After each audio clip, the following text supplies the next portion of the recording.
work, no rest for the real. Still spine straight, I'm a soldier, no chill. Snakes in the grass, they creep and conceal. 20/30 vision, better sharpen your steel. We won't stop, I won't quit. Stand for the truth, no counterfeit. Real ones rise, let the fake ones split. Prepare for the lies, let the darkness live. Echoes in the swamp, whispers in the wind. Legacy to build, can't let the devil win. Cash rules the weak, but my soul don't bend. 20/30 knocking, better cleanse that sin. They want us to sleep, but the light stays on. Fake smiles, fake friends, all of them gone. Cages of comfort, we breaking out strong. Roots in the south, but the fight's lifelong. We won't stop, I won't quit. Stand for the truth, no counterfeit. Real ones rise, let the fake ones split. Repent for the lies, let the darkness live. Prepare for the storm, skies turning gray. The wolves in the suit got dues to pay. From the ashes we climb, no time to delay. The real ones prepare for the judgment day. Yeah.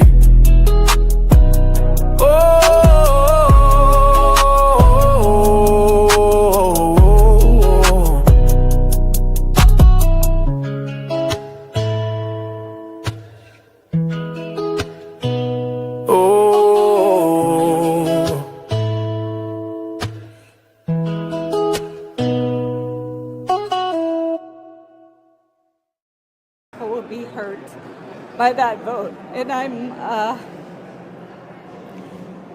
we worked very hard to try to get a budget deal that wouldn't include that provision.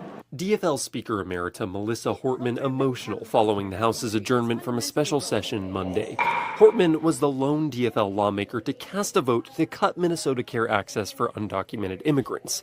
It's a move she made with a heavy heart. I did what leaders do. I stepped up and I got the job done for the people of Minnesota. The bill was deeply unpopular with members of the DFL caucus. Members have repeatedly expressed frustration that the bill was part of a compromise, one that would ensure the necessary GOP votes to pass the rest of the state budget. We are tremendously disappointed and gut-wrenched at this decision, at this compromise that compromises our communities that are most vulnerable. Hortman knows she let down her own caucus members with the vote. They're right to be mad at me. I think some of them are pretty angry. I think that their job was to make folks who voted for that bill feel like crap, and I think that they succeeded. Over in the Senate, a similar situation unfolded. Senate Majority Leader Erin Murphy forced to vote for a bill she too disagreed with to uphold the integrity of their compromise. This one hurt. This one is a wound because of its reason. My colleagues across the aisle set this as their number one priority. Asked whether the move would drive a wedge between her and the rest of her caucus, her DFL colleague, Senator John Marty, quickly stepped to her defense. As a member of the caucus, yes, sir, she clearly was fighting against it every step of the way. In the negotiations, if we wanted a budget, we had to agree to that. She agreed to put up one vote for us because of that. Reporting in St. Paul, I'm Quinn Gorham. What is going on, everybody? Welcome back to ARP in the Morning. I'm your host, Wise. Man, I appreciate you guys pulling up, man. I hope you all had a great Father's Day. To all my fellas in the building, happy Father's Day to you all. To all the ladies in the building, I hope you took care of dad, took care of husbands, took care of brothers yesterday. Shout out to all the dads. Shout out to all the dads. Whether you spent it grilling, chilling, or just soaking in some quality time, man. Hey, I hope it was a day to remember. And I do appreciate the well wishes from you guys, but it was a wild weekend, to say the least, but not as crazy as maybe we thought it would have been. but it was a fairly busy weekend. So we got a lot to get into. We got a lot to cover. We did have riots. We did have political stunts. And something truly horrible happened as well. And we'll get into all of that here in a bit. But let me show some love to my folks in the chat. If you haven't done so already, man, please make sure you hit that like button for me.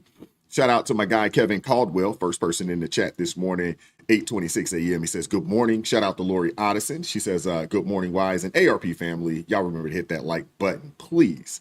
Thank you very much, Lori. I hope all is well with you. What's up, PK Krillin? Appreciate you pulling up. What's going on, Marla?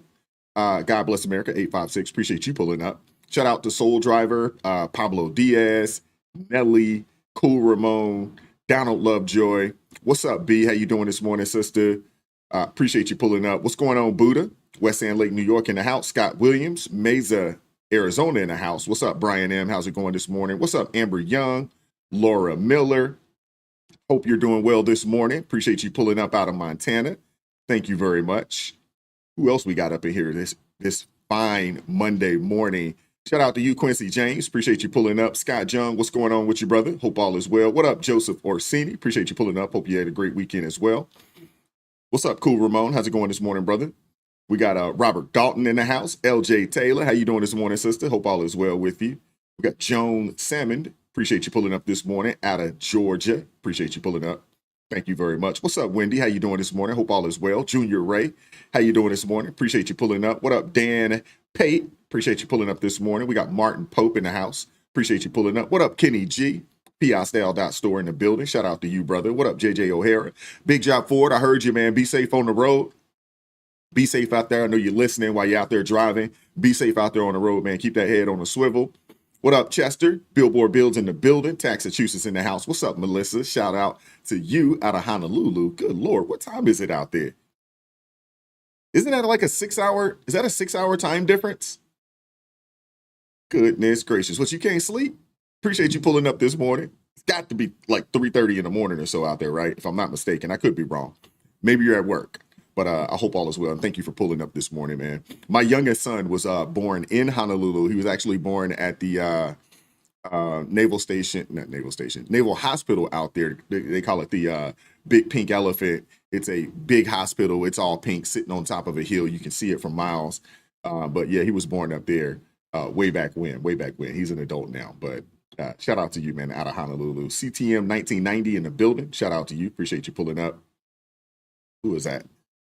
What up, RJ Hudson? South Cac in the house. Appreciate you pulling up this morning. Hope all is well. What up, Guy Wicken? Appreciate you pulling up. We got Arda Freeman. Appreciate you pulling up this morning. Thank you very much. What's up, Riri? How's it going this morning? Billy Jack, my guy. Appreciate you pulling up this morning, brother. Hope all is well. What's up, Candace Hall? How's it going this morning? Appreciate you pulling up. K Shay in the building. Shout out to you. Appreciate you pulling up. Alabama in the house. All right. Who else we got up in here? I want to make sure I don't miss anybody. What's up, Steve? How you doing this morning? Mr. Ed Mister. Appreciate you pulling up. Buffalo in the building. Shout out to you. Appreciate you pulling up. Hope all is well. I'm from Noah's Kind. Appreciate you pulling up this morning as well. What's up, Kristen Knight? How's it going? What's up, Dr. Kyla? How you doing this morning, sister? Hope all is well. Hope all is well. What's up, Dion? How you doing this morning, sister?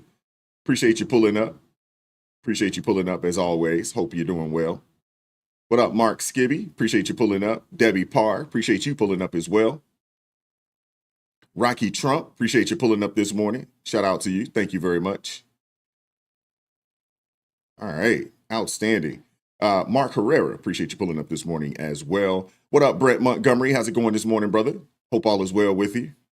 What up, Jane? How you doing this morning, sister? Candace Hall out of Sacktown. Shout out, shout out. What up? Hi there. How you doing? Kansas City, Missouri. What's up? What up, Unc? How you doing this morning? Hope all is well. Love and peace in the building. Shout out to you. Appreciate you pulling up. That's my uncle, y'all. So y'all make sure y'all give him a hard time in the chat. Y'all make sure y'all give him a hard time today. Appreciate you pulling up this morning, man. Thank you very much. What's going on, Mark? How you doing this morning?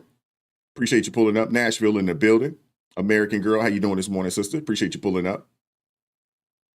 All right, who else we got up in here? We got Bleach X out of Colorado. Shout out to you. Appreciate you pulling up this morning. What's up, Annie Love? How's it going? Sister J, appreciate you pulling up this morning. All right. What's up, Kiwan? How's it going this morning, sister? A-Town in the building. Billy W, appreciate you pulling up. Andre B, fishing, Lawrenceville, Georgia in the house. Shout out to you. Appreciate you pulling up this morning. What up, C. Bergie? Indiana in the building. Shout out to you. Appreciate you pulling up this morning. Hope all is well. Hope you guys had a great Father's Day weekend, man. I had a good time, man. I took the weekend off, which is actually the first full weekend that I've taken off in a long time. But it was needed and necessary. And yesterday I got a chance to hang out, with the family, which was really, really good. My youngest son, he didn't get to come out with us to dinner because he's under the weather. He's not feeling well. So hopefully he'll start to feel better here in the today, tomorrow, very, very near future. Hope that is the case there. What's up, Chad Winstead? Appreciate you pulling up this morning. What's up, Melissa? How's it going? What up, DeAndre? How's it going this morning, brother? Appreciate you pulling up. Bay Area in the house. Shout out to you. Appreciate you pulling up this morning. All right, let's get the show started, man. If you haven't done so already, man, please make sure you hit that like button for me. What's going on, King James? How's it going this morning? White Medea. Okay, appreciate you pulling up this morning. What's up, Leslie Aaron? How's it going this morning? If you haven't done so, please hit that like button for me. Shout out to Valley Joe. Appreciate you pulling up this morning. Thank you very much as well. And Hitball Chris, appreciate you pulling up this morning. Thank you very much, man. All right, let's get things kicked off. Like I said, if you hadn't done so already, man, please make sure you hit that like button for me if you have not done so. Super chats will stop the show. Super thanks will stop the show. We got a good show to get into.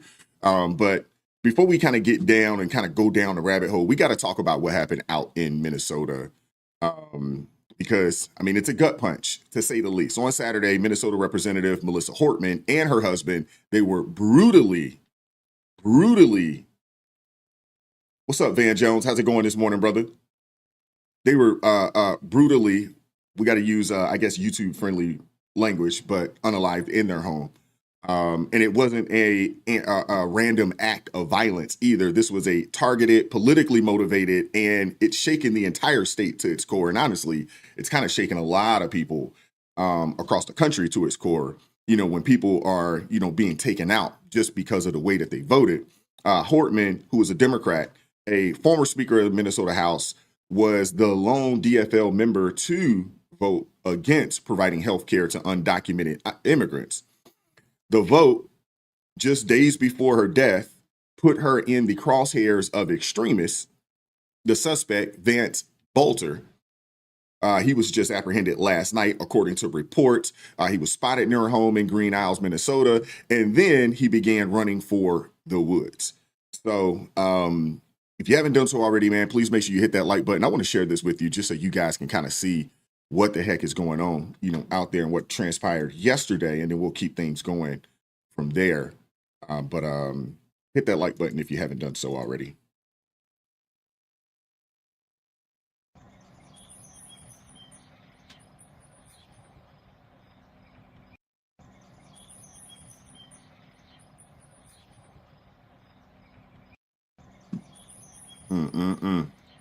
Yeah, this is crazy, man, because I'm glad they caught the guy, but no one on either side of the aisle should be taken out or have any fear of being taken out because of the way that they decided to vote. I am glad that they caught the guy. I'm very glad that they caught the guy. Now, there's evidence that points to a clear motive. Bolter allegedly had a list of targets, including other Democrats and abortion providers, and the attacks weren't limited to Hortman. State Senator John Hoffman and his wife, they were also shot, surviving only by sheer luck. So who is this guy? Who is this guy? That's the question that, I guess everybody has at this point. Who is this guy who did this? And according to law enforcement sources reported by The Blaze, the suspect is believed to be Vance Luther Bolter, a man previously appointed to Minnesota's Workforce Development Board by not one, but two Democratic governors, one of which is Tim Walz, the current Minnesota governor. And that's raising some eyebrows, especially since his list appeared to only include fellow Democrats. That alone is creating a firestorm of speculation. Was this a left-wing radical who turned on his own? Or, was it someone who felt betrayed by the party's leadership? That's a conversation that we need to be having, because this didn't come out of nowhere. Political leaders, they've been fueling fear and rage for years, using phrases like Trump's a dictator and, democracy will die if he wins, so forth and so on. But what happens when someone actually believes it? What happens when the fear mongering actually works? And when someone actually believes that type of rhetoric? What happens when a mentally unstable individual hears those types of warnings as calls to action and then feel betrayed when the people that they trust are seen shaking hands with the very man that they're told is destroying a country? This is what happens when rhetoric spins out of control. People stop trusting the process, stop trusting their representatives, and then they just flat out go rogue. And that's the danger here. That's the vacuum between words and actions that create room for extremism from both sides. And this could happen, this type of extremism you could, kind of see or hear, from both sides of the aisle. Police are still trying to piece this whole thing together, but one thing is clear. The suspect was planning a political purge. There is a book out there. It came out, I don't know, at this point, probably maybe 15 or 20 years ago. I don't know if you guys are familiar with Vince Flynn. I'm not sure if you guys are familiar with Vince Flynn, but if you're not, I definitely think you should check it out. Vince Flynn, he wrote a book. If you guys watch the movie, I think it's called American Assassin. The movie's not that great. It's okay, but it's not that great. The book's way better. I don't know if you guys have read anything from Vince Flynn. But before the Mitch rap series kicks off, there is a book called Term Limits. In that book, Term Limits,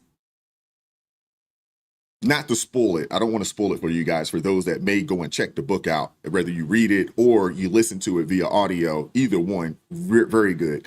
But go check out the book Term Limits.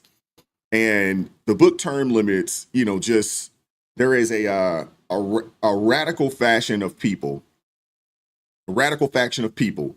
who decide to take matters into their own hands.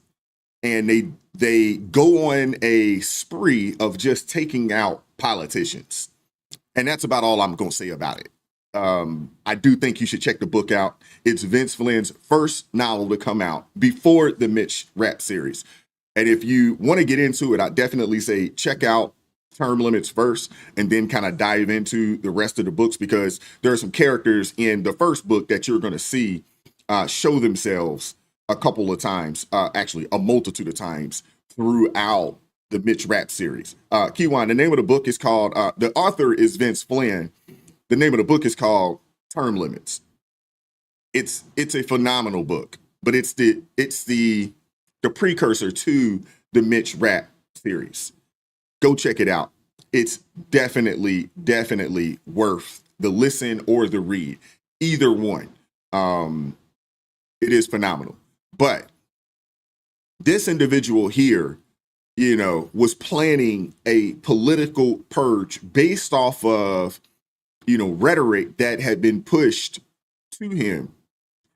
And people have to understand that a lot of these politicians, especially those on the left, as well as their mainstream media counterparts, they push this narrative that, anybody, Trump, or for that matter, anybody, on the right that's not going along with the liberal agenda as a threat to democracy, they're, basically the devil incarnate. They're, they've called Trump Hitler, and they've called all, anybody on this side of things a fascist. The names, y'all know what it is. It's not real. It's not true.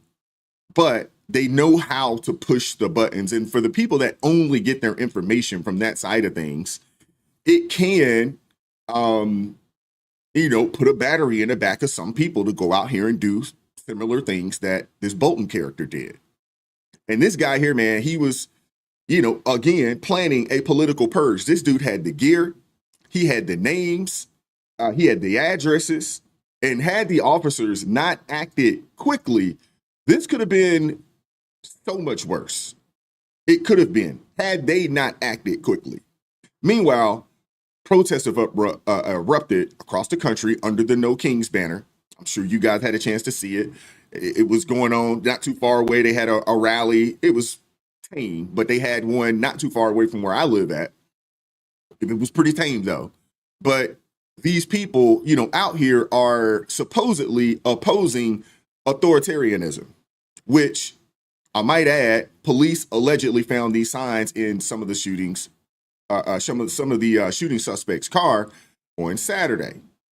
I want you guys to check this out. We're going to keep going. Make sure you hit that like button for me if you haven't done so already. I'm not sure exactly where we are with the numbers, but make sure you hit that like button for me if you could. Morning, Colonel Christina Bogoyevich with the Minnesota State Patrol. Given the targeted shootings of state lawmakers that happened overnight, we are asking the public to not attend today's planned demonstrations across Minnesota out of an abundance of caution. I'll stand for any questions. Are there reasons to believe that these events were also targeted by the person in the manifesto in the car? We don't have any direct links. However, there were some flyers that said no kings within the suspect vehicle. And as we know, the planned events throughout the state of Minnesota today is a no kings event. So no update on the status of the suspect? I don't have any information on the ongoing investigation right now. On the list of targets, for lack of a better term, are all of the people on the list, have they all been notified, and do they have law enforcement presence with them? Again, that is part of the investigation right now, so I'm not going to answer those. Thank you. So, well, I'm sorry, as I mentioned, we're getting to investigatory information. I'll leave that to Superintendent Evans. Yeah, and good afternoon again, everyone, or good morning. Drew Evans, Superintendent of the Minnesota Bureau of Criminal Apprehension. Superintendent, can we have it quiet out there so everybody can hear? Thank you. What I wanted to note, though, is part of this, the references, the individual that is a person of interest that we've talked about, or individuals, are not in custody at this time. And so the reference materials that were inside of the vehicle that we saw, we have no understanding that any of the No Kings events would be targeted, but we also find it of interest to the public that these would be in there, and we want to alert everybody until we do that. Because this is such an active investigation with information not knowing right now, we feel it's an obligation to all of you and the public across the state of Minnesota to alert you of it, and that's why the Colonel made the notation of recommending people don't go today. But the individuals are not in custody yet, and so we want to make sure as that very active manhunt is underway and continues, that we make sure that we're sharing that, and that's part of why we're making the recommendation. As to that investigation and the list, we are working through that now and talking to individuals, and will continue to. What I would say with the list is there's a large number of people. That's all I can say about it. We will work through all of that, what the motivations of this are, and we'll provide that as you can. This is really a public safety announcement for everybody so that we can make sure people are informed and make safe decisions throughout the day. So apparently there's a manifesto here that the police is refusing to release. There is a manifesto that the police is refusing to release, at least for now. At least for now. And I understand why, because they don't want to, put a battery in someone else's back to pick up the torch and keep going. So I understand exactly why they are deciding not to release it yet. I do understand it, but hopefully they will release it in the very, very near future, just so we can see it. But back to the protest over the weekend. The irony, the rhetoric from these protests isn't helping to cool tensions at all. Chants like Trump must go now and fascists go home are echoing across cities. And while protected by the First Amendment, they risk pushing unstable people over the edge. Because let's be real, when everything is labeled a crisis, when every opponent is called a fascist, it becomes impossible to tell when something truly is urgent. And the thing is that, you cannot like the man's policies, but fascism, come on, man. Most people are chanting terms that they don't even know what they mean. You know what I'm saying? To compare President Trump to Hitler, it's just ridiculous. And to compare the right or compare the MAGA movement to fascism is even more ridiculous. Again, a lot of times these people, they chant they're chanting these things, but most people, they have no idea what they're talking about. And to be honest with you, that kind of, nonstop panic rhetoric, I mean, it chips away at reason and opens the doors for chaos. And now, thankfully, the No Kings protest on Saturday didn't cause any major damage to businesses or neighborhoods. And to be honest with you, that is something. And the thing is, we were praying for rain. We really didn't get rain over the weekend, at least during the day. It did rain at night, but it wasn't enough to shut things down. But fortunately, at least on our side of things over here, for the most part, it was pretty tame. There were people out, there were some folks out there with the Mexican flag, but it was pretty tame. It was pretty tame. But we got to keep it real. Stuff still went down. I think there were some places that were a little more hyperbolic than others. In comparison, like on this side of things, it wasn't that crazy, but there were some other areas around the country where it did get, a little crazy. It did get a little weird. The fact that we're calling no major destruction a win shows really how low our standards have sunk as a society, because they're saying there was no major destruction. Now, I can say, honestly, on this side of things, there were no riots. There were none of that. It was pretty peaceful, on this side of things. But the fact that, in some cities, in some states, they're saying that, there was no major destruction and they're calling it a win, again, it really does show you just how low our society has sunk, seriously. I mean, it's a sad state of affairs, but hey, it is what it is, right? In Portland, demonstrations breached an immigration and customs enforcement facility, according to the Daily Mail, which reported that 4 police officers were injured during the clashes. Meanwhile, in Salt Lake City, shots were fired during a No Kings march, critically injuring 1 person. Fortunately, that person, I believe, is, still with us among the living. But that in itself is pretty ridiculous, that they're shooting and carrying on. But again, when you listen to the rhetoric of mainstream media, and they got a lot of people charged up, and a lot of people are charged up on a lie, and that's the crazy thing. And if you guys ever watch The Wire, there is a scene where, well, not a scene, but there is a time, on The Wire where there's 2 sides of town and they're warring. The war is based off of a lie.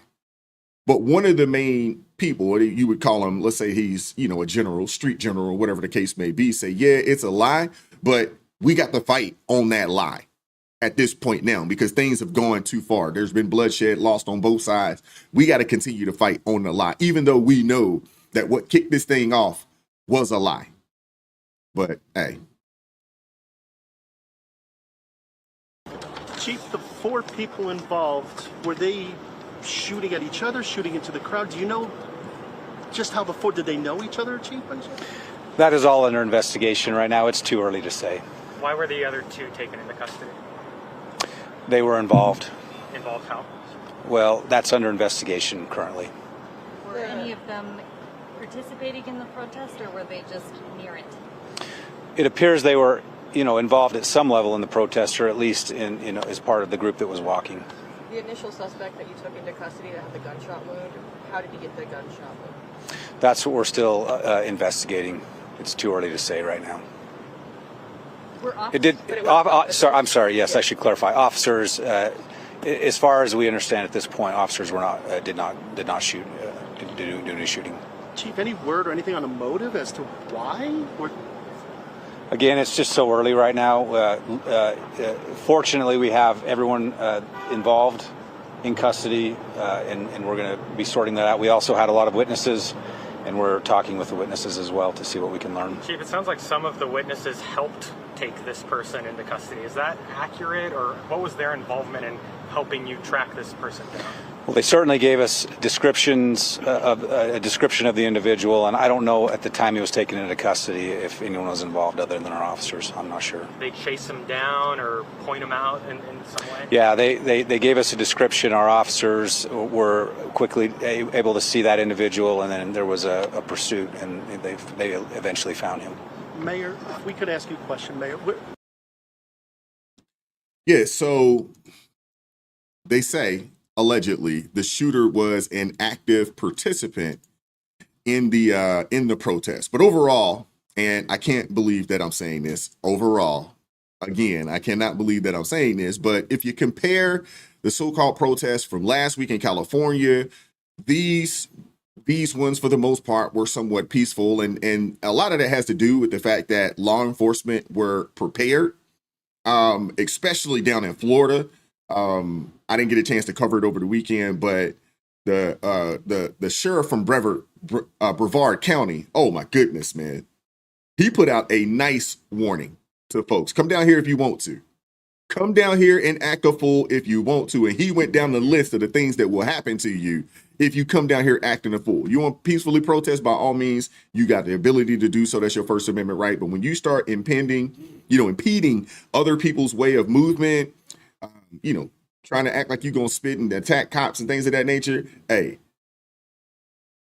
he wasn't playing around.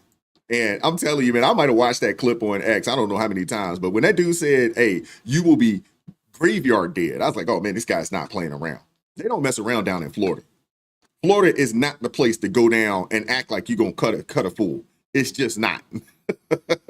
You can cut a fool, in Colorado. You can cut a fool in New York. You can cut a fool in California. But do not go south with that mess. Do not go south with that mess. The folks don't play down there, man. What's going on, Hunter? How you doing this morning, brother? Them folks do not play. But yeah, I do appreciate the fact that for the most part, law enforcement, they seem to be, prepared. Even up here, police was out, but, like I said, it was pretty tame, on this side of things. And a lot of that had to do with the fact that the police, they were out and about and I guess, yeah, you want to go to jail. And the thing is, you get locked up on a Saturday, you don't see a judge until this morning. So you're pretty much locked up for the weekend. You get locked up on a Saturday, your weekend's shot. You're gonna be in the county jail or city jail, wherever it is that you live at. That's where you're gonna be at for the weekend. So fortunately folks did to an extent, for the most part, if you had to grade it, I'd say for the most part, people behaved themselves. It was unhinged just watching it, and just hearing some of the foolishness. I mean, definitely, didn't make a lot of sense to me, because it's a lot of complaints. I still don't hear a solution.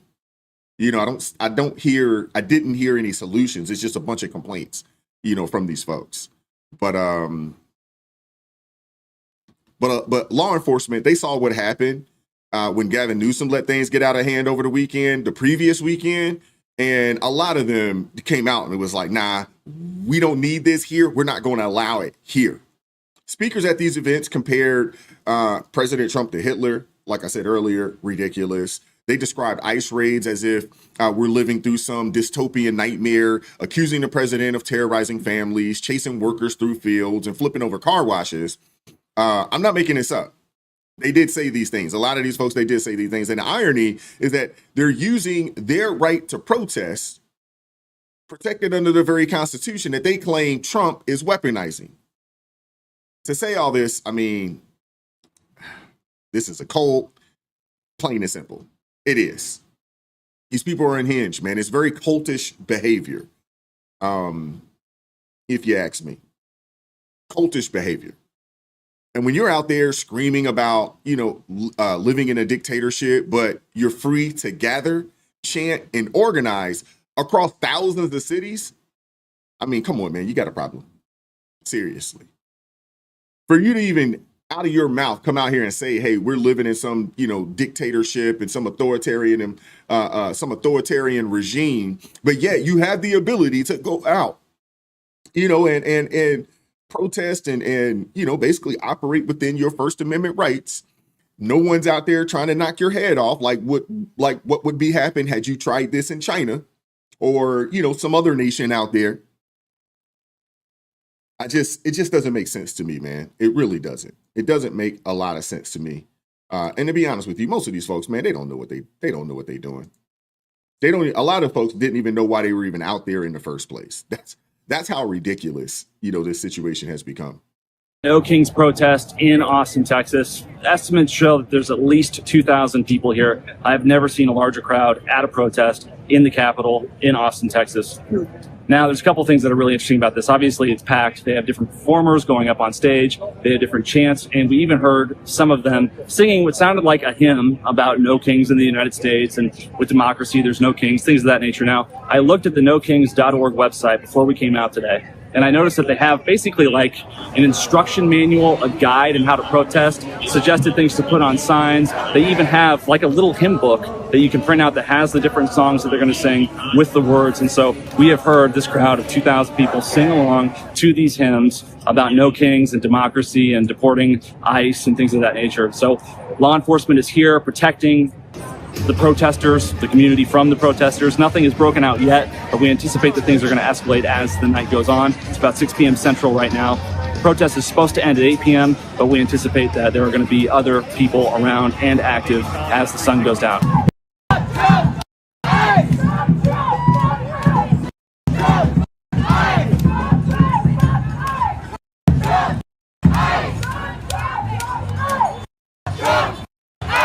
Protest is officially over. Now it's a huge group marching toward the ICE detention facility here in Austin, Texas. It's just giant. We're marching from the Capitol down the street. See what happens.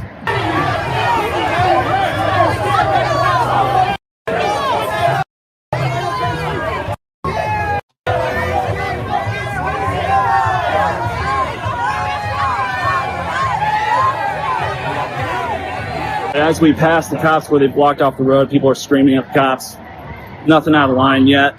We're turning right now on 6th Street to go down to the ICE detention facility.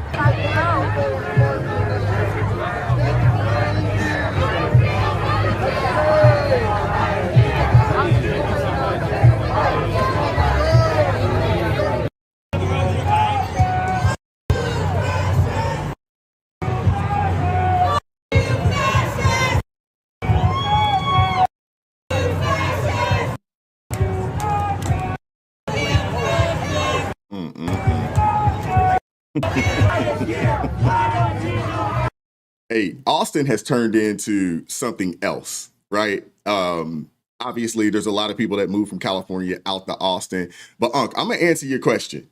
I didn't necessarily have a problem with the Army's 250th anniversary parade. Everybody's calling it Trump's birthday parade, but they just so happen it just so happens that they're kind of coincide with each other. It really wasn't. I mean, yeah, it was Trump's birthday on the 14th, but I don't know if people know this, but they actually started planning this in 2023, 2 years ago, during the Biden administration. So this was going to happen regardless of who was going to be in office this year, whether it was Trump or Biden or Kamala Harris. This was going to happen. The application for the permit actually was filed June 12th, 2024, during the Biden administration. This was planned and was going to happen no matter what. I know people feel a certain kind of way, and there's a lot of folks out there that don't like President Trump, and it is what it is there. I don't necessarily care about that. That's your business. But when people start talking about the parade, celebrating our armed forces, that I will have a problem with, especially as someone who did serve, who currently has a son who is serving, who currently has a cousin who is serving, who have friends that are serving or have served, and some of my players that I coach football, they currently serve, are currently serving right now. We should be able to celebrate and honor those men and women that wear that daggone uniform. Should. And the thing is, like I said, this was going to happen no matter what, regardless of who was in office. It was going to happen. This thing was planned, like I said, they started the planning of this in 2023. The planning of this started in 2023. But again, a lot of folks, because of their disdain, their hatred for President Trump, they just assumed that, Trump got in and he wanted to have a parade, the 250th anniversary of the Army's parade on his birthday. I'm telling you, hey, he didn't plan this. This wasn't his thing. Yeah, he's in office and he should be there as the commander-in-chief. He should definitely be there. But yeah, they started this thing 2 years ago. They started planning this thing, and the permit was filed last year, June 12th, 2024 during the Biden-Harris administration. So, I mean, come on now. Come on now. Come on now. But Unc, I'm gonna help you out with your TDS. We're gonna help you get over the TDS. Seriously. But in reference to what went down in Austin,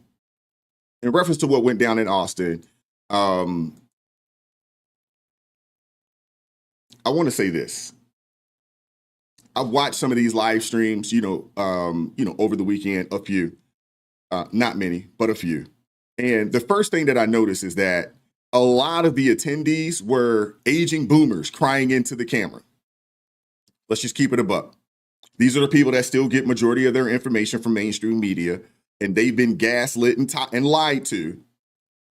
Now, you did have some young radicals out there shouting about America being built on slavery and genocide. You did have that. And you had the usual parade of confused activists with more slogans than facts.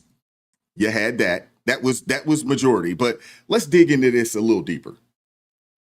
If Trump's really turning America into some authoritarian state, how come you're not in jail for comparing him to Hitler?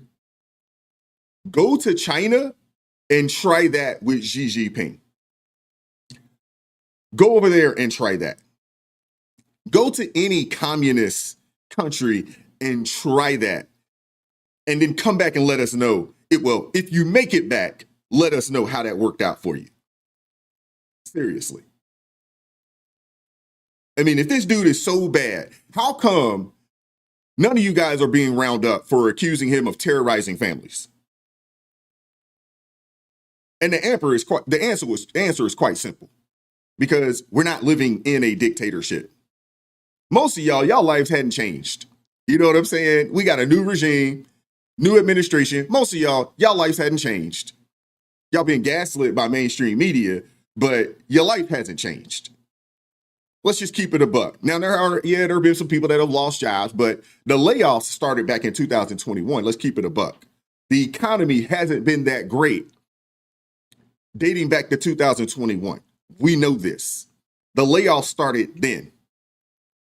And every year from that time frame to up to now, there's been layoffs, hundreds of thousands of people losing their job. Although unemployment right now is right at about 4.2%. It's not great. Could it be better? It absolutely could be better. And we hope that it will get better. But for the most part, your life hasn't changed that much with Trump in office. Let's just keep it a buck. Now, you got people out there exercising their First Amendment rights, and God bless you because you have the ability to do so. But these are the very rights that you're pretending don't exist anymore. And if you want to talk about living in a dictatorship, you don't have a choice. You know what I'm saying? You don't. Much like the Democrat Party didn't hold primaries when they kicked Biden to the curb and installed Kamala Harris.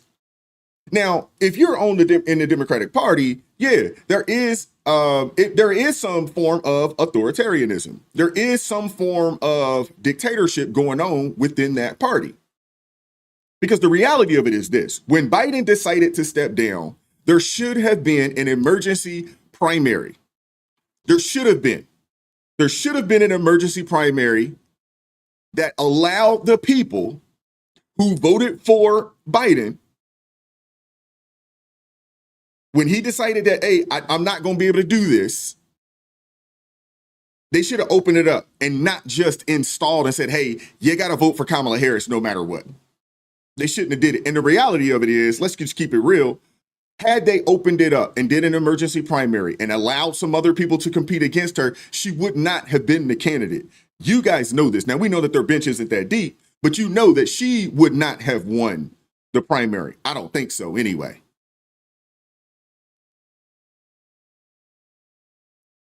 But the fact that they did not open it up to an emergency primary, no debate stage, no voter input, just a backroom deal, that right there, ladies and gentlemen, that's not democracy.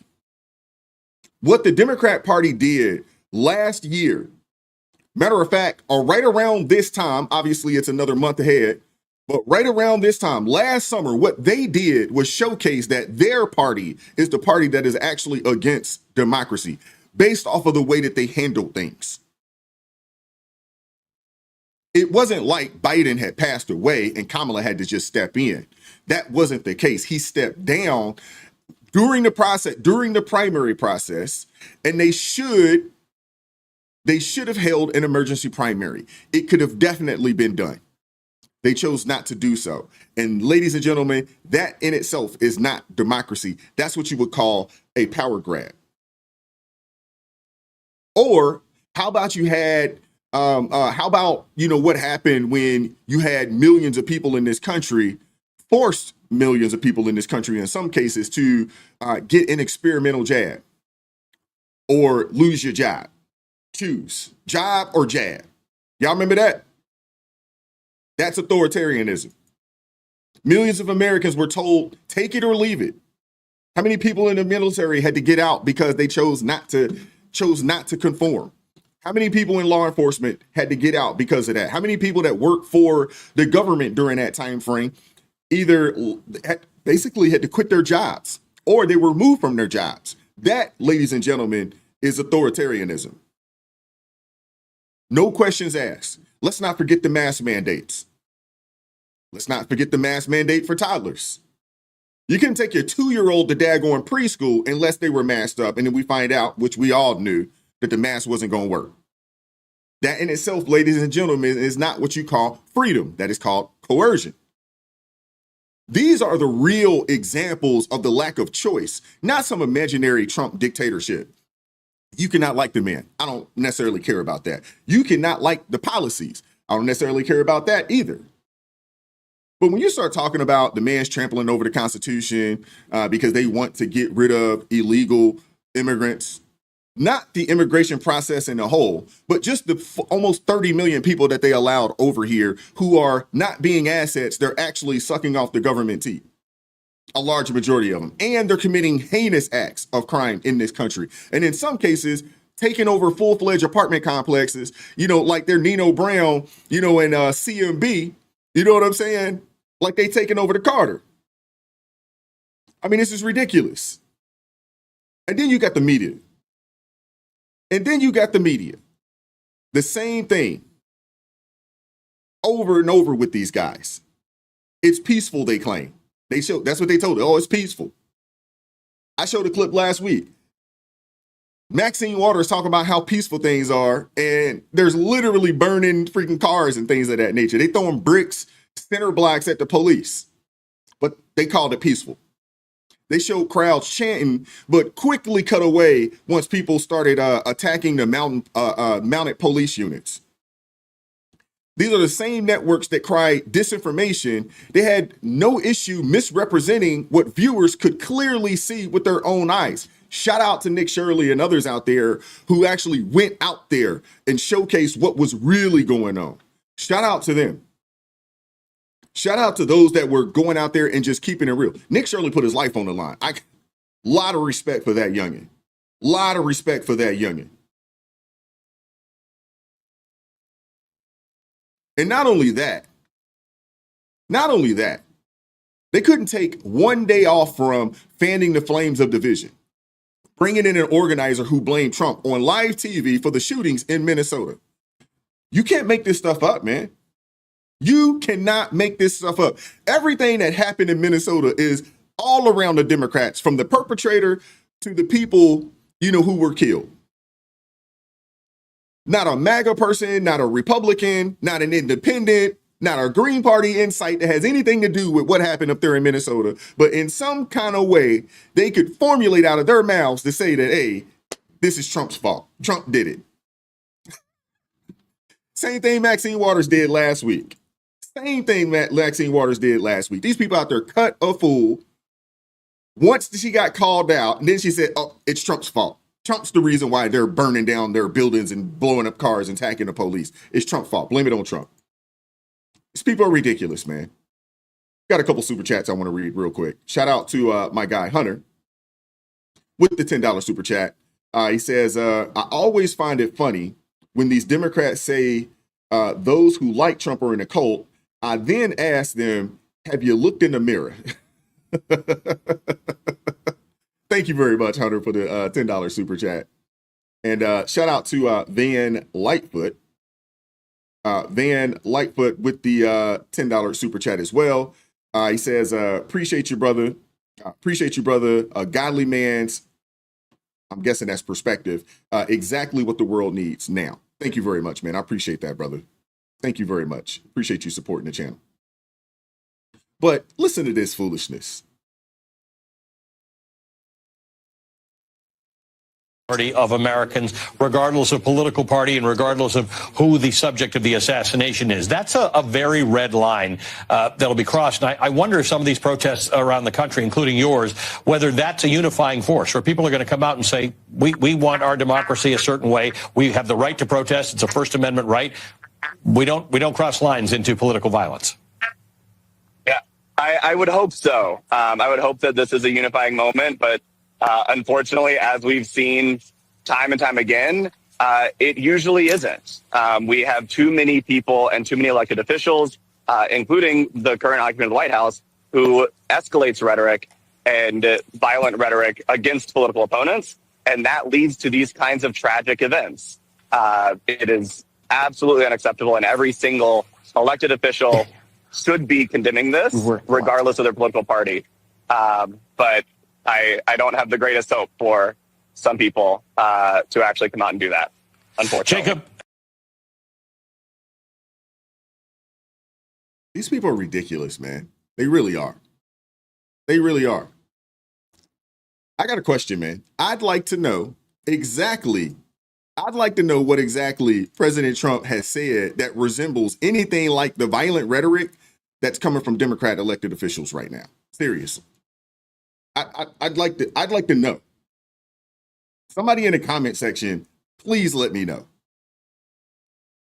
They have the gift of finding a way to blame Trump for everything.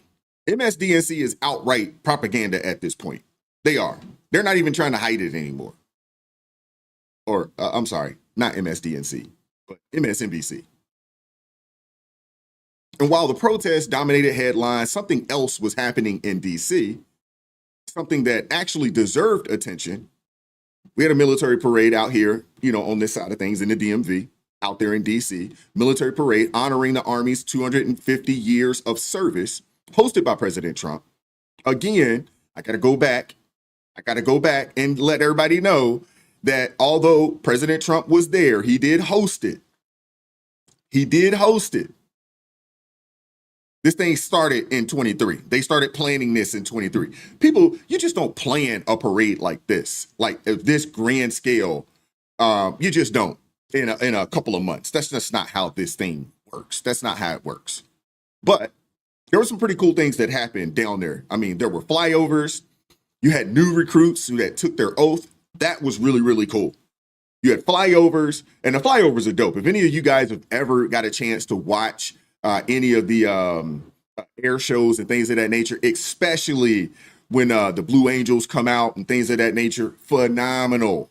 If you hadn't, I suggest, man, go check out some of the military air shows or some of the air shows out there. Man, phenomenal. Sight to see for sure. For those of you guys that know, when I was in the military, I was an air traffic controller, so I got a chance to, be a part of that process as a controller way back when. Really, really cool thing to see. Really cool thing to see. You had new recruits that took their oath, which was phenomenal. I don't know how many of you guys know or ever watched that process of, new folks going in, and taking that oath, man. I mean, that is a beautiful sight to see as well. Shout out to 2020 Vision with the $2 super chat. Why is it usually sassy person saying this? You know why. Quincy James said the Thunderbirds are better. Oh, come on now. The Blue Angels are dope. Thunderbirds are dope too. You know what I'm saying? But if you guys have not had the chance to watch one of these air shows, phenomenal. But the new recruits taking their oaths there. You had veterans honored out there. I mean, it was extremely patriotic, man. It was peaceful. It was everything that those protests were not. Let's just keep it real. Everything that the protests were not was showcased down in D.C. at the 250th U.S. Army anniversary, man. It was a sight to see, to say the least. U.S. Army Rangers, predating the Revolutionary War, fought in the War of 1812 as part of the regular army and patrolled the frontier from Ohio to western Illinois on horseback and by boat, with the likes of Daniel Boone and Abraham Lincoln in their ranks. After the 9/11 terrorist attacks, Rangers were called upon to lead the way in the global war on terrorism. As part of the U.S. Army Special Operations Command, the 75th Ranger Regiment, based out of Fort Bragg, North Carolina, represents a lethal, agile, and flexible force capable of conducting many complex joint special operations missions.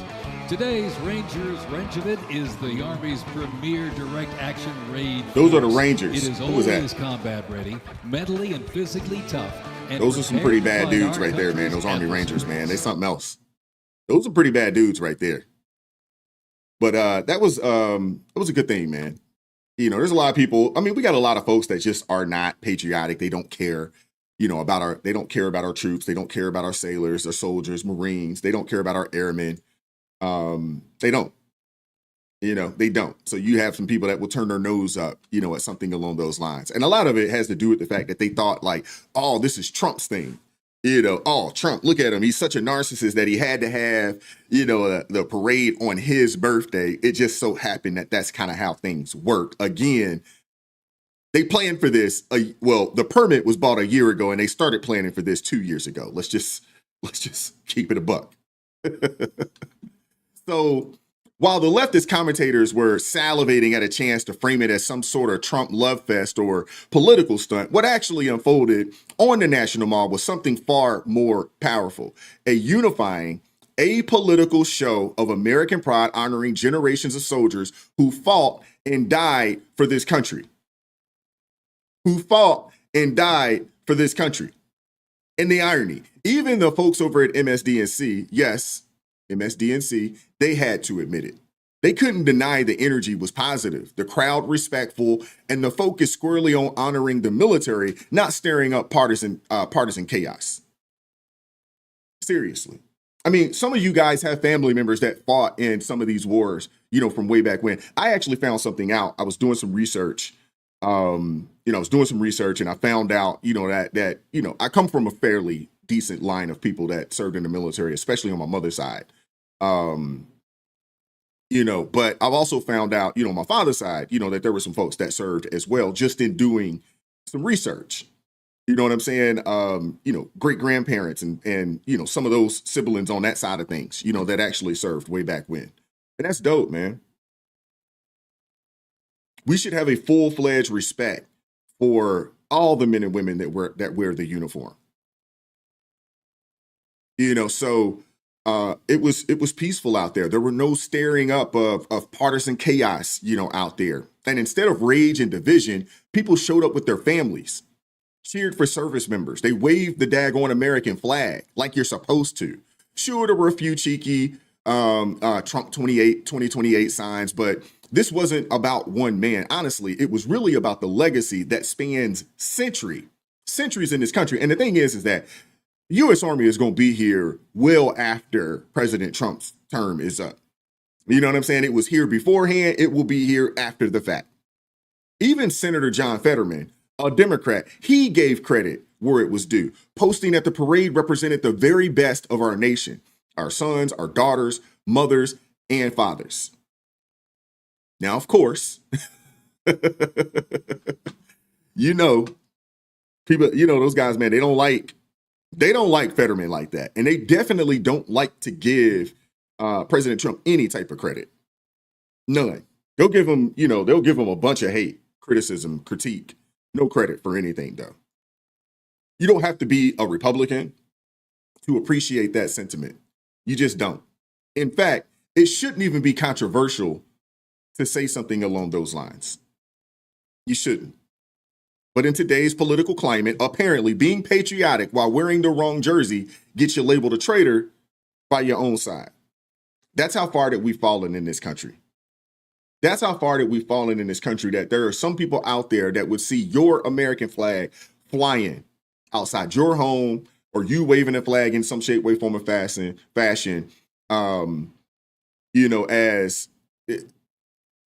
as evil or something along those lines. Mainstream media, of course, largely ignored Fetterman's comments for the most part. According to Ground News, a whopping 58% of right-leaning outlets covered his statement, while left-leaning ones stayed mostly silent. And why? Because it breaks their narrative. It breaks their narrative. They can afford to admit that some Democrats are capable of independent thought, or worse, are willing to praise anything remotely connected to a patriotic display. But here's where it gets even more absurd, though. As veterans, we're being honored on the mall. Protesters just outside were chanting insults, calling attendees racist, and spewing hate like they were auditioning for a TikTok tantrum. One guy even brought a Trump doll just so he could beat it up in the streets. Another woman, an elderly woman, I mind you, was crying on camera saying she's terrified of Trump voters and has no idea how he even got elected. The crazy thing is that this is probably a woman that doesn't really know a Trump voter like that. Seriously, this is one of those liberals that, will talk about people that she don't even know. But I want you guys to see this for yourself. I'm just so scared. I'm 74 years old. I worry about everything, and I just am so scared and upset, and I don't understand why people voted for this person. What's the what station do you think this lady watches mostly? What do you think she's watching? What do you think her channel is turned on? Is it CNN? Is it MSNBC? Which one is it? Let's watch that again. I'm just so scared. I'm 74 years old. I worry about everything, and I just am so scared and upset, and I don't understand why people voted for this person. I don't want to laugh at her. I really don't. I don't want to laugh at her, but this is crazy.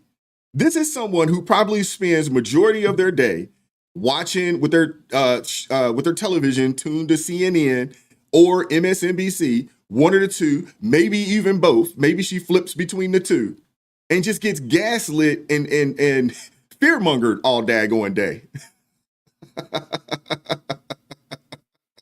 Y'all are a trip in the chat. Who is that? Dallas Libra 85 said Telemundo.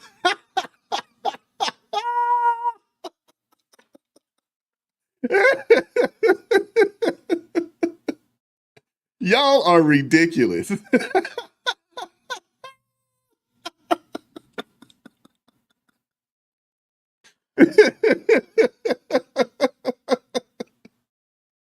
Oh my goodness, man. Oh my goodness. Y'all are ridiculous.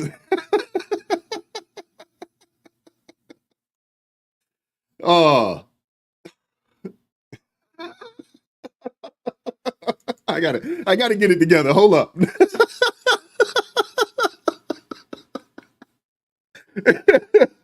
I can see her watching Telemundo.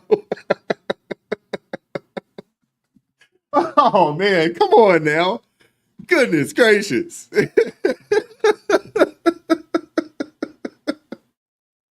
Y'all are terrible, man. Y'all are terrible. Golly, man. I can't with y'all. We're trying to be serious here, man.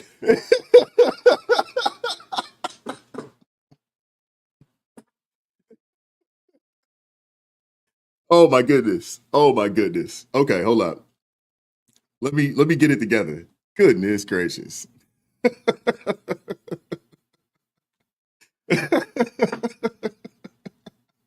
Y'all are awful, man.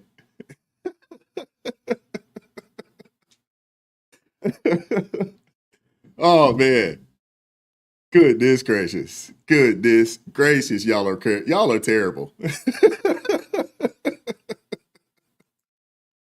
Oh man. Oh man. Okay. Oh.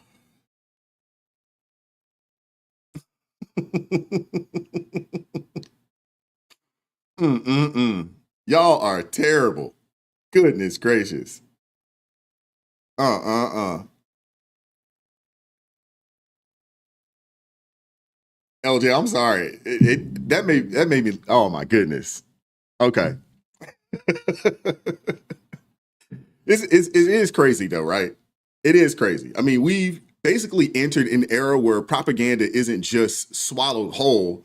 I mean, it's turned into a religion at this point. I mean, they call, the folks that are a part of the MAGA movement, they call this side a cult, but man, their behavior is very cultish. Very cultish. It's literally turned into a religion over there.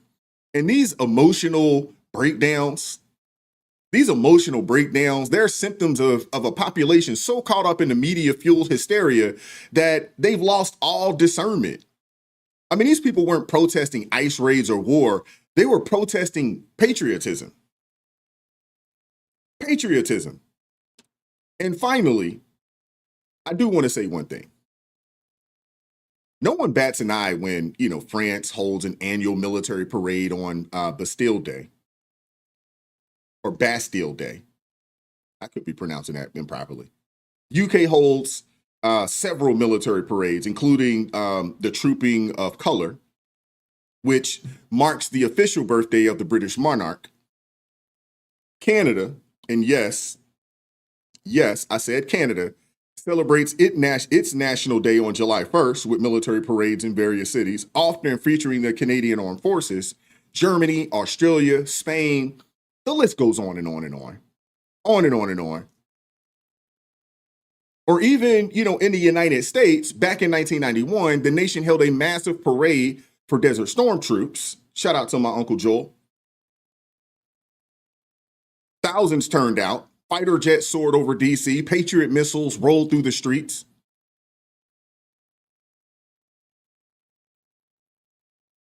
CBS covered it wall to wall. No one blinked. But if you guys recall, back then, honoring the military wasn't controversial. It was American. It was American. I remember hearing, proud to be an American in elementary school. Matter of fact, if I'm not mistaken, I believe elementary school choir, we were singing that daggone song.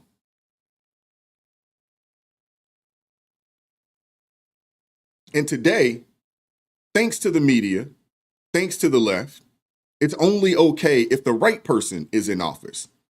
And that's a pretty sad and disappointing thing. It is. That's a pretty sad and disappointing thing. And here's what critics don't want to admit. Military recruitment is surging. It's on the rise. Young men and women are seeing pride and purpose in serving again. Again, my son's currently serving. One of my really good friends, he has 2 children currently serving. My little cousin is currently in the Army right now. I know I have multiple kids that I coach, during football that are either in the Navy or in the Army right now. Like seriously, I know a multitude of people, young people that is, that are going out and serving their nation right now. And it's not, and it shouldn't be a thought process of, let me go out here and try to do 20. I don't think it makes sense to do 20, but for a young man to jump out there, for 4 years, 5 years or something along those lines, especially if you can get the right position, do your term and get up out of there.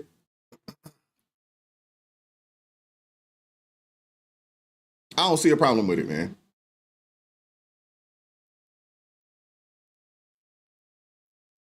But the reason why you're starting to see more and more people jump off in there at this point, and you're seeing recruiting rates, surge at this point, it's not because of flashy commercials. It's not because of anything other than they see leadership that actually celebrates strength, not apologizing for it. They want to be a part of something bigger than themselves. And President Trump, to an extent, has tapped into that type of energy. So while you got protesters waving foreign flags, screaming about fascism, and throwing bricks at cops, real Americans, they were standing tall, saluting the flag, honoring our soldiers, and reminding the world why this country is worth fighting for. And the choice is clear, at least for me. It's clear. Rage and delusion in the streets, or pride and unity in the heart of the country. It's pretty clear to me. Pretty clear to me. Now I want to shift gears for a bit. Because it has been a pretty heavy week. But not everything's always doom and gloom. And with Father's Day, I really took a moment to think about fathers. What they are, what they do. Fathers matter. Fathers do matter. And a new study just proved it. According to Fox News, that is. I want you guys to see this. Give me 1 second here. I want to pull this up for you.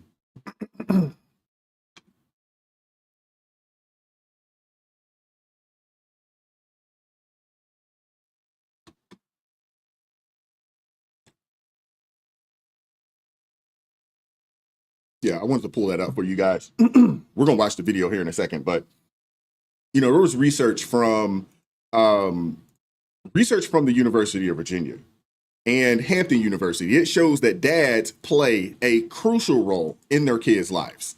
Crucial role, especially when it comes to mental health and school behavior. Now, this is homes for me because you see, in our community, in the Black community, the narrative often gets hijacked by those who want to blame everything on systemic issues. But the data doesn't lie. Girls with engaged fathers are less likely to experience depression, and boys are less likely to get in trouble at school. I'm not making this stuff up. There's a study that looked over about 1,300 kids in Virginia, and it was found that 53% of girls with involved dads get top grades, compared to 45% without. And only 1% of those girls had diagnosed depression compared to 10% without dad's involvement. And for boys, just 22% had school behavior issues if dad was engaged and involved in comparison to 35% if he wasn't there. The study defines engaged dads as those who handle parenting demands well and share meals with their families at least 4 times a week. It's not rocket science. It's not. It's really about being there. It's about being present. And being a dad, that's really what it's about overall. And get this, the study found no racial divide in school performance or behavioral problems between white and Black kids from intact families. That's what the study says. It didn't matter if you're white, Black, Hispanic, Asian, did not matter. If dad is there, the disparities are minimal if there really isn't any real disparity there. It's not about race. It's about having a dad who is there and involved. Now we got to talk values. We got to talk values because it all comes down to the nuclear family. We've talked about it a lot on this channel. I hope you guys don't get tired, of me bringing that up. I hope not. I hope y'all don't get tired of me discussing about how important the nuclear family is in our country. And in general, honestly, I can't even say in our country, across the board. The cornerstone of a strong society is strong families. That's a fact. And as a Black man, I've got a chance to see it firsthand how the absence of fathers can devastate communities. The statistics stark. In Black communities, about 70% of births are, to single mothers. That's not a systemic issue. That's a cultural one. And it's not just about poverty or education. It's about choices. Choices to be present, choices to be, responsible, making a choice to be a father. This study shows that when dads step up, kids thrive. Girls are less likely to internalize their pain. turning it into depression, and boys are less likely to externalize it, turning it into trouble. And that in itself is a win for everyone, regardless of race or background. The author of the study, they're now calling for a father-friendly policy initiative in Virginia, like what Florida and what Tennessee is doing. They want schools to be boy-friendly, promote a positive culture of fatherhood, limit access to corn, and help disadvantaged and formerly incarcerated dads succeed. That's honestly the kind of leadership that we need. That is something that is lacking right now in a lot of places across the country. Not just talk, but action. But let's face it, the family is the foundation of society. And dads are a very big part of that. It's about personal responsibility. It's about strengthening the family union. It's about giving kids the best chance at success. And I see this as a direct challenge to the narrative that government programs alone can fix our problems, because we know that is not the case. The government typically wants to throw money at problems, and money isn't always the solve. It starts at home, man. It starts at home with dads who are engaged, married, and committed. And now, speaking of family, let's talk about Natural Family Month. Natural Family Month. I don't know if you guys are familiar, but Ohio Republicans introduced a bill to designate the weeks between Mother's Day and Father's Day as Natural Family Month, aiming to encourage the creation and raising of children. The bill doesn't define natural family, but critics say it's meant to exclude the alphabet community families and promote heterosexual monogamous couples. I want you guys to take a listen to this, man. I'm a fan. Let me make sure I got the right video here. Give me 1 second. Uh-oh. I hate when that happens. Give me a second. If you haven't done so already, man, please make sure you hit that like button for me. It looks like we do have a little over 300 people up in here. Make sure y'all hit that like button for me if you haven't done so already. All right, there we go. I got the right video.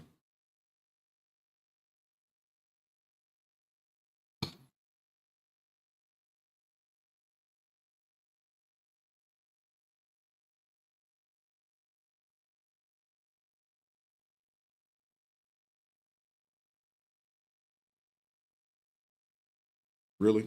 Okay. I'm having some technical difficulties. We all love hearing yes when we're looking for a job, asking for help, especially here. But where can we hear yes when shopping for the products we need for our home, even if our credit isn't so hot? At Aaron's, where they say yes to people that... All right, Sandra, push by... All right, here we go.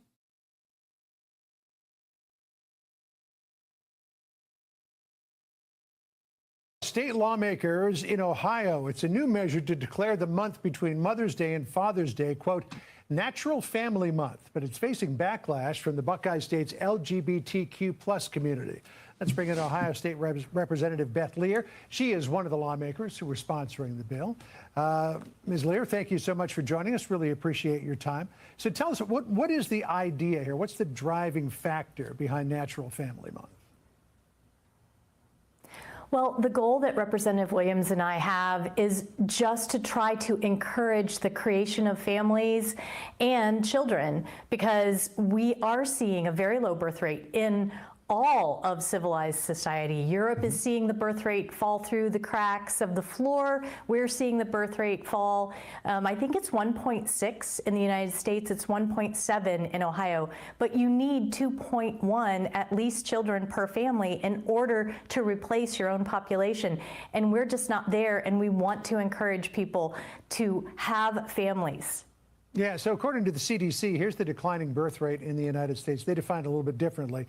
2022, it was 56 births per 1,000 women aged 15 to 44. That dropped to 54.4 in 2023. That was a historic low. It's come up a little bit since 2023, but still, the overall trend, Representative Lear, is on the way down. Exactly, and that's why Representative Williams and I introduced this bill. We need to have kids. We need to have a workforce in the United States. We'd like to grow and prosper, and the best way to do that is to have healthy families. So that's all we're doing with this idea of this bill, and it seemed like the perfect timing between Mother's Day and Father's Day to talk about it. All right, so this is getting some backlash, as we pointed out at the top of this, from LGBTQ plus groups who are saying, hey, we can be parents too, even though the way that our family is doesn't fit the traditional mold of a family. One woman who is in a same-sex marriage named Vanessa Melendez said this. She said, the elephant in the room on how they've positioned it is on the word natural. And I think that what they're saying is, if there's only one way to be a natural family, and that's not entirely true. She and her wife have got an adopted daughter. She's got a son, a stepson from a previous marriage. Does this declaration of Natural Family Month include them or exclude them? The whole idea is for us to encourage what's best for children. So natural, we use that term because just about any term you use is going to have some backlash from somebody or another. If we use traditional, the claim is going to be that's only Christians. If we use nuclear, similar thing. We use natural because it includes historical, scientific, and religious backgrounds for the term family. And it can include adopted family members. I'm adopted. It can include people like Josh, who grew up in a single parent home, but he wants to provide a father and a mother for his family. Right, so Josh Williams, your co-sponsor, said the purpose of the month is to promote natural families, meaning a man, a woman, and their children, as a way to encourage higher birth rates. I mean, does the community that feels alienated by this have a point based on what he said? Well, it's not about them. This is about what's best for the kids. And absolutely. Oh, yeah, I'm gonna let it finish. That's why Representative Williams and I are doing this. We want to encourage our young people to get married. Marriages have also been declining ever since about the Depression.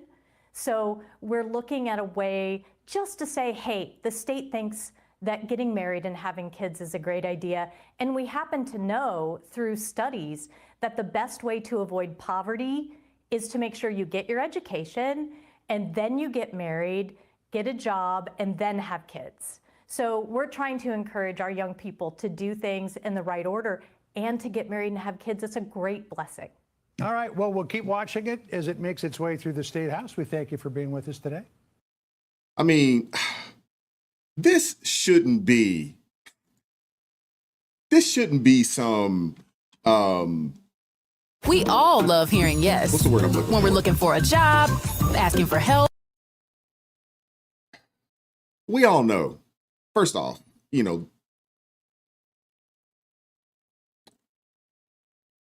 relationships that are a part of the alphabet community, without adoption, they don't have the ability to reproduce. Let's start there. Okay. Why is it okay for them to have a full month, but we can't have a full month of natural families, heterosexual men, husband, wife, man, woman, rearing their kids under the same household? How is that something that has become maybe disrespectful to others who choose not to live that lifestyle?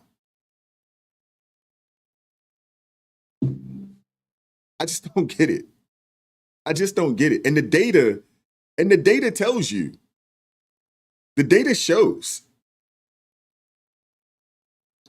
I mean, you're an adult, you're grown, do what you want to do, but the data doesn't lie. The data doesn't lie. The wealthiest households in the country are married households. That's a fact. If you're raising your children in a nuclear family, mom, dad, children, they have a 95 to 96% chance of never experiencing poverty. Only 4% of children that are in those types of environments or in a nuclear family, only 4% of children experience poverty. The greatest advantage that any child could have is being born and raised by two involved parents who are in a committed relationship. That is a fact, which is why we need to fight to protect that. The traditional family has been under attack for decades in this country. The left wants to redefine family, but the data shows that the traditional family, the traditional model works. And it doesn't just work sometime. It doesn't just work some of the time. But it can also save lives. Which brings me to this op-ed that I saw on Fox News written by Sage Steele. I want to share this with you guys. Give me a second. And we're not going to read the entire thing. But Sage Steele wrote this op-ed here. And if you guys want the articles or any of these things, don't hesitate. Shoot me a message. I'd have no problem sending this over to you for you to check out for yourself. But it says, this Father's Day, I'm celebrating the two dads in my life. This is the op-ed that she wrote. If you want this, if you want this particular article, don't hesitate. I will have no issue sending it over to you. Just shoot me a message there. But Sage Steele, she wrote about her father's impact on her life, especially after a traumatic brain injury. Her dad, a first responder, was there when she was in a head-on collision, stabilizing her neck as she was pulled from the car. But it wasn't just the physical rescue, it was the spiritual one as well. He told her, I can't make you walk. This is a conversation you need to have with God. And that moment changed everything. She went from being discouraged in rehab to finding strength in faith. Today, she's graduating high school, heading to college, and using her story to inspire others. And stories like Sage's, it just makes you think, really. It really makes you think about what it means to be a father, not just in the practical sense, but in the deepest, most profound way. It's not just about changing diapers. It really isn't. It's not just about changing diapers, or teaching, the kids how to ride a bike, or even, being there in a crisis. It's about something bigger. It's about guiding someone to a place where they can find their own strength, their own purpose, their own connection to something greater than themselves. Sage's dad didn't just save her life. He pointed her to God. And that's a lesson for us all. Think about it. Fatherhood isn't just a role. It's a calling. It's about being a steady hand, the voice of reason, the rock when the world feels like, it's falling apart. It's about showing your kids that there's something more to life than what they can see, touch, or feel. It's about faith. It's about hope. It's about love wrapped up in everyday moments of life. Sage's dad could have said, hey, I'll fix this for you. I got it. But he didn't. He said, this is yours to figure out with God. And that in itself is profound. It's not about doing everything for your kids. It's really not. It's about showing them how to do for themselves, how to think critically, how to be self-sufficient with the proper guidance. And let's be real. That guidance doesn't just come from anywhere. It comes from a place of love, a place of sacrifice, of understanding that your job as a father isn't to make their lives easy, but to make them strong enough to face the world, strong enough to face themselves, strong enough to face God. That's the kind of fatherhood that changes lives. It's not about being perfect. It's about being present. Again, it's not about being perfect. It's about being present. It's not about having all the answers. It's about asking the right questions. And sometimes the right question is, what does God want for you?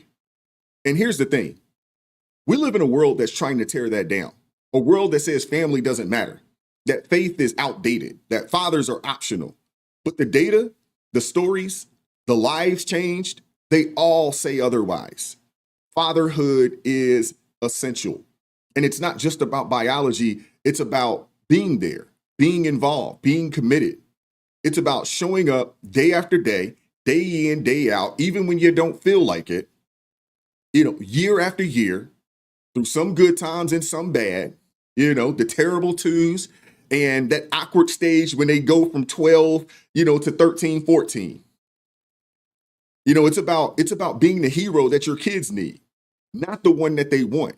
It's not about being a friend to your kid. It's not about that. You know, you're not supposed to be your child's friend. You are their dad. Now, when they get older, when they, get into their 20s and 30s, you're still dad, but it can turn more into a friendship type relationship, but not early on. But as we wrap this up, think about your own life, man. Think about the fathers who shaped you, the ones who've been there, the ones who've shown you what it means to be strong, to be faithful, to be a man. And if you're a father, think about the legacy that you're leaving. Are you just going through the motions, or are you truly trying to guide your kids to something greater? Because that's what this is about, man. It's not just about surviving, it's about thriving. Not just about living, but about loving. Not just about being a dad, but being a father. I hope that right there touched somebody today. But I do appreciate you guys pulling up. We're not going to have a long show today. We're not going to go 3-4 hours today. And that's really all that I have for you guys. But how do you guys feel? I just want to hear from you guys in the chat.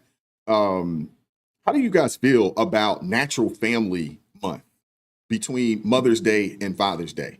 How do y'all feel about that? What are your thoughts on that? I love it. I love it. And honestly, I'd like to see that, I'd like to really see it pushed on the national scale, on the national stage. Natural Family Month. We need nuclear families. We need them. Our birth rates are down, marriages are down. Our children are unruly. They're not learning the way they need to learn. We need this, and this needs to be promoted. It needs to be pushed. They can push all this other stuff. They push all of this alphabet community stuff. Well, it's about time that those of us on the heterosexual side of things, we start pushing the things that matter to us as well. It's about time. A celebration of the family is important. It is needed. I was just having this conversation with my oldest son yesterday. He's doing well. Thank you, Dion, for the $2 super chat. It says wise counsel, National Family Month. Yeah, thank you. But I was just talking to him about it. He's got a good gig. He's doing well. He's going to be transitioning out of the military here in the next couple of years. And he was just talking about, finding a good woman, somebody that, can be on your team. Because we were really talking about homeschooling and how important, that it is to, at this point, this day and age, to homeschool and not send your kids to these public indoctrination camps called public schools. But it's also about finding the right person that you can get on your team. You know what I'm saying? Because you're going to be in a position where you can handle things. My children got a chance to grow up and see dad handle things. You know what I'm saying? And it's about finding the right woman to be on your team who has a similar mindset. And these are conversations that need to be had early on in the dating stage to even know if this is someone that is worth being your wife. These are conversations that should be had. We're going to eat at the house. We're going to eat together. We're going to homeschool. And I'm going to play a role in this as well. Although, I'm working, I'm going to make sure that financially we're straight. But even for me, you know what I'm saying? I coached everything. Even when I didn't want to, I did it. Just because it was needed and I wanted to be there for the kids. And I coached football, basketball, baseball, soccer. Picking kids up, dropping kids off. My life revolved around what the kids had going on. Heck, most of my good friends right now are people that I met because our kids played sports together. And I'm sure there's a lot of you guys that are in that same situation. Most of the folks y'all know is because, hey, our kids, one of my really good friends, our kids played football and they wrestled together from 6th grade up. 6th grade up. I'm just saying. But the importance, of dads, it's so important, man. So important. And there needs to be a real push and a real conversation with a real solution around building the nuclear family, because the reality of it is this: without strong families, there's no way for you to have a strong community. And without strong communities, it's hard for you to have strong cities and strong states. And again, it goes back to, without having strong families, it actually weakens the fabric of our nation. And we're seeing it play out right before our eyes. How many of these people out there protesting that don't have somebody to say, man, sit your butt down. You ain't got no business being out there. You know what I'm saying? How many people are out there cutting a fool because they don't have anybody that will snatch him up and say, man, sit your butt down. You ain't going nowhere near none of that. Annie Love, you're absolutely right.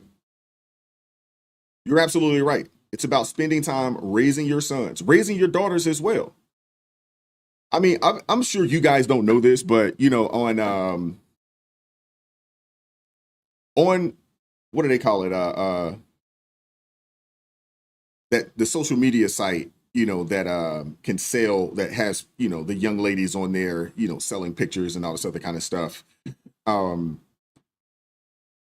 think they said 1 in 8 young women from the ages of 18 to 24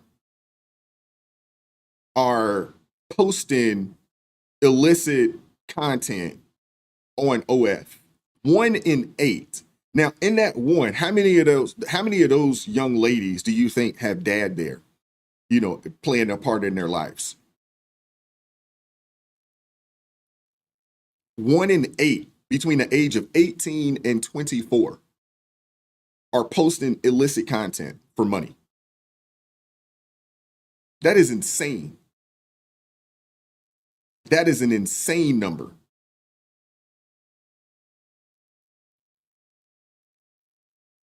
So, we talk about the sons, and yes, sons definitely need their fathers, but the girls, the daughters, they need their fathers as well. And they need a dad that's going to keep it real with them and not try to raise them up to be boys. Because that's a lot of the problem too. I was playing golf. This is probably maybe a year ago. We met this man who had daughters. Neither one of his daughters are married, but they have all these degrees and stuff. And I told him, I was like, that's great, but I don't personally find that successful. When I see, and hear, and no disrespect to anybody that's in this boat, but when I see, someone says, oh, I've raised my daughter to not depend on anybody or to not need anybody, that's not a flex to me. That is not a flex to me. Take care, Wendy. That's not a flex to me. When a man raises his daughters to be a young man, to do the things that young men should do. Now, I'm not saying that, women should be damsels in distress. I'm not saying that. But if you're not raising your daughters with the mindset of, hey, I'm going to be there and play a role and to make sure that you find a good dude so you can start a family with a good man, and I'm going to play a role in that. If you're not doing that, all of that other stuff doesn't matter. I mean, there are entirely too many women, 35 plus, that got degrees and no husband and no children. That is a problem. That is a problem. And the reality of it is, when you're in your 60s and 70s, that degree won't matter that much. My grandma, before she passed away, and she was in her 80s, and she was a nurse and she worked, pretty much all her life. Before becoming a nurse, she worked as a nanny. Prior to that, taking care of family's kids. That's what older Black women did, or Black women did during that time frame. But the thing that she appreciated the most, and that she was so thankful, and she was a God-fearing woman in church every Sunday and, on Wednesday for Bible study and, constantly in the Word and things of that nature. But the thing that she was thankful the most for and about was the fact that she got a chance to live long enough to see not just her grandchildren grow up, but to see great-grandchildren. And she was really, really happy and proud of the family that she built and helped to raise. She was really, really happy about that. We never had conversations about her career. And I used to talk to this woman on a day-to-day basis. I used to talk to my grandmother on a day-to-day basis. We called her Granny. And we never had a conversation about her career. We talk about the kids. you know, was so happy about the progress of her family. That's what she wanted to talk about. And now a lot of times when I would go down to visit, because she lived in Georgia, and I'd go down to visit and I'd meet some of her friends when I would go over her house. Typically, when I would go down there, when I would go to Georgia, that is stop number one. I'm going to grandma's house before I even go to my parents'. That's just the buck.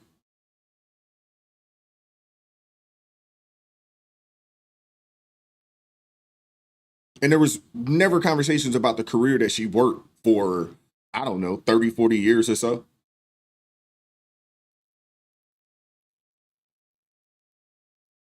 And I'm not saying that, you know, women shouldn't go to college. I'm not saying that y'all shouldn't have careers, but I don't think it should be pushed to the back burner. I don't think it should be pushed to the back burner over finding a good man and having some kids and, you know, building and growing a family. I don't think it should be put on the back burner. And I mean, the reality of it is, you know, when you start talking about this career thing, you know, men do what needs to be done so they can get a wife and they can have children. And unfortunately, you see a lot of women do all these things, you know, so they to take care of themselves, essentially. It's unfortunate, man. It really is. And we need to really, really get back to, we really need to get back to families and things of that nature. And you don't have to wait until you have all the money to have children. And that's another thing. People are like, oh, I want to, you know, I need to get this far in my career and I need to make this much money before I have my children. And to be honest with you, man, the kids don't care about your money. Half the time, if you were poor, you didn't even know. When I was growing up and we were poor early on in my life, I didn't even know we were poor when I was growing up. Didn't even matter. We didn't miss meals like that, but I didn't know that we didn't have much. And as a kid, you don't care.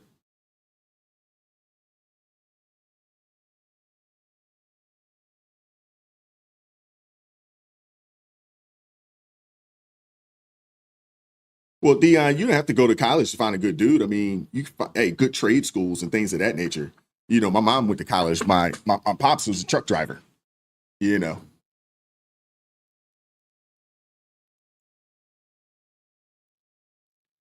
Yeah, but I appreciate y'all pulling up this morning, man. I hope you guys enjoyed the show today. You know, it looks like we hit our goal as far as likes on the channel. I don't know. I think we're like almost at 400 likes, so that's freaking phenomenal. You know, definitely appreciate that. But yeah, I hope you guys enjoyed the show, man. We'll be back at this thing tomorrow morning, 9:30 a.m. Eastern Standard Time for ARP in the morning. We'll be back at this thing. You know, if you hadn't hit that like button, make sure you hit that like button on the way out the building. And you know, shout out to the Blues, Brett Montgomery. No, I think I saw T.A. Caskey up in here for a bit. Shout out to all the Blues. Shout out to the ARP family members. Thank you guys very much. Appreciate you all that supported the channel financially this morning. Thank you very much. Really, really appreciate that. We'll be back at this thing tomorrow, man. Keep God first. Stay prayed up. We'll catch up with you all. Peace.